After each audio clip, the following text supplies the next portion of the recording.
Would you know my name if I saw you in heaven? Would it be the same if I saw you in heaven?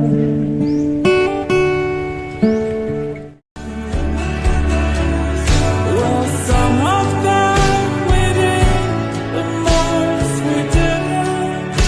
And why I just don't know. Slipping through my fingers every time. Papa, Tatay, maraming salamat sa'yo. Hindi ko magagawa lahat ng ito kung hindi dahil sa'yo. Hindi ka man naging perpektong ama, pero para sa akin, ikaw ang pinaka-the best tatay na nakilala ko. Isang tatay na pinagmamalaki ko.